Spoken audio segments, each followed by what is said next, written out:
Namaskar, welcome to the new video of Kalpurush Astrology. I am Dr. Sagar Nyogi. Today we shall discuss some topics about medical astrology. आप सबके बहुत request था कि medical astrology का video बहुत दिन से नहीं देख पाया, इसलिए मैं एक मेडिकल एस्ट्रोलॉजी का वीडियो आज आपके लिए ला रहा हूँ। और एक गिफ्ट भी है, इसमें एक लिंक डिस्क्रिप्शन में है। मेडिकल एस्ट्रोलॉजी का एक कोर्स हमारा शुरू हो रहा है। उस कोर्स में एक मिनी कोर्सेस है जो आप without any investment free of cost वो मिनी कोर्स आप कर सकते हैं। उसके लिंक डिस्क्रिप्शन में है। मैं चाहता हूं कि आप अगर इंटरेस्टेड हैं तो मिनी कोर्स में आप ज्वाइन कर सकते हैं। तो चलिए आज हम बात करेंगे कृष्णमूर्ति पद्धति के कुछ टेक्निक्स की कि कैसे हम सबलॉर्ड और सबलॉर्ड के नक्षत्र लॉर्ड से कैसे हम डिजीज़ के जो पोजीशन है, कहाँ पर डिजीज़ होगा शरीर में, वो कैसे हम आइडेंटिफाई करें। चलिए स्लाइड की ओर चलते हैं और चार्ट में देखते हैं।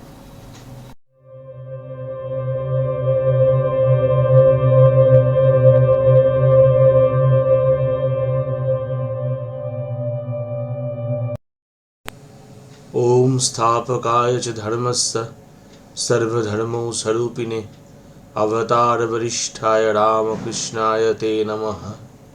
अब देखिए, सिक्स्थ कस्पल सबलॉर्ड और star lord of the sixth कस्पल sublord अगर राहु केतु है तो ये रॉन्ग डायग्नोसिस होने का या साइड इफेक्ट्स आने का चांसेस होते हैं। अगर सैटर्न होता है तो डिजीज क्रॉनिक होने का चांसेस होते हैं। अगर मार्स होता है तो डिजीज एक्यूट होने का या तो एक्सीडेंट होने का भी चांसेस दिखाते हैं। डिजीज मरकरी अगर है, जो लास्ट केस में हमने देखे मरकरी था, तो likely to be complicated and wrong diagnosis और ट्रीटमेंट। इनको रॉन्ग डायग्नोसिस रॉन्ग ट्रीटमेंट जीवन में इनको होंगे, और मैं देख चुका ये व्यक्ति को रॉन्ग डायग्नोसिस हुआ है। और अगर जुपिटर हैं तो करेक्ट डायग्नोसिस होने का चांसेस बहुत ज़्यादा है। यानी सिक्स कस्पल सबलॉर्ड या star lord of the six cuspal sublord कौन से प्लैनेट है, उनके ऊपर भी हम कुछ प्रेडिक्शंस दे सकते हैं, राइट। अब देखते हैं कि कौन से बॉडी पार्ट में और किस टाइप का डिजीज होगा।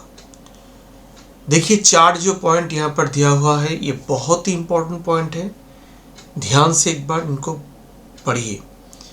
Note the six cuspal sublord. पहले नोट करना है कि सिक्स कस्पल सबलॉर्ड कौन है। Note the star lord of the six cuspal sublord. Star lord कौन है उसका वो भी नोट करना है। Note the signs of this planets are posited. कहाँ पर ये सिक्स कस्पल सबलॉर्ड खुद कहाँ बैठा है और सिक्स कस्पल सबलॉर्ड के जो नक्षत्र लॉर्ड है वो कहाँ बैठा है। ये दोनों साइन को हमको लिख के लेना है। Planet in number one and number 2, यानी सिक्स कस्पल सबलॉर्ड और उसके नक्षत्र लॉर्ड, ये इंडिकेट करता है नेचर ऑफ द डिजीज। और वो जो साइन में बैठा है वो साइन इंडिकेट करता है कि कौन से बॉडी पार्ट में ये डिजीज होगा। मैं एक बार आपको फिर से सॉफ्टवेयर में जाके दिखाता हूं कि सिक्स कस्पल सबलॉर्ड या तो उसके नक्षत्र लॉर्ड जहां पर वो बैठे हैं वहां से हमको पता चलेगा कि बॉडी के कौन से पार्ट में व्यक्ति का रोग डिजीज हो सकता है।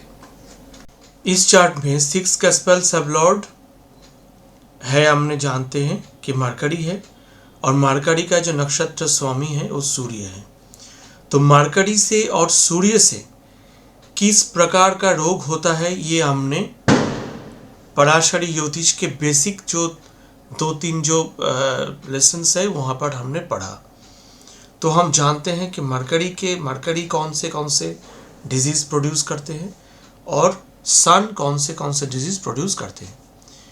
तो वहाँ से हमको वो चीज़ लेना है, डिजीज़ का नाम, और यहाँ पर हमको देखना है मरकरी बैठा है 10वें भाव में और सूर्य बैठा है 9वें भाव में, mercury posited in the 10th house and sun in the 9th house. So what are the diseases signified by the 9th bhava and the 10th bhava? What are the body parts that are indicated by these as of Kalpurusha, and also the Rashi, that is the 9th house, the Rashi sign is Aries, and in the 10th house the sign is Taurus. So what are the body parts indicated by Aries, and what are the body part indicated by Taurus, as well as what are the body parts indicated by the 9th bhava and what are the body part indicated by the 10th bhava? ये हमको पता है, पहले का slides, पहले के classes में ये बताया गया है, आपको याद है, मैं जानता हूँ. तो ये दोनों को हमको एक साथ में लिख लेना है कि मरकरी मतलब ये 1 से 10 नंबर तक इतना ये डिजीज, सन मतलब ये सब डिजीज, और 9th हाउस मतलब ये सब बॉडी पार्ट, 10th हाउस मतलब ये सब बॉडी पार्ट, एरीज साइन मतलब ये सब बॉडी पार्ट, और टॉरस मतलब ये सब बॉडी पार्ट. आप दोनों को लिख लेंगे अगर, तो आपको 1 लाखों करोड़ों डिजीज में आपको कम से कम 6, 7, 10 के अंदर आप आ जाएंगे कि व्यक्ति को जो है ये 6, 7, 10 के अंदर कोई ना कोई डिजीज हो सकता है. तो हम क्या किए, ब्रॉड जो था डिजीज का नाम भी, आज के दुनिया में आप जानते हैं डिजीज की वही लाखों तरह का होता है, और उसके हमारे शरीर में भी बहुत से पार्ट्स है. तो हम थोड़ा उसको क्या कर रहे हैं, छोटा कर रहे हैं कि क्या क्या डिजीज और कहाँ कहाँ ये हो सकता है, ये छोटा कर रहा है.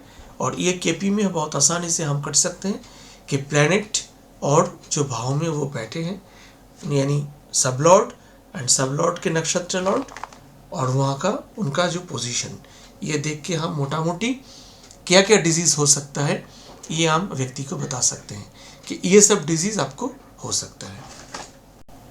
यहाँ पर और भी कुछ बातें हैं जो आपको ध्यान में रखना है.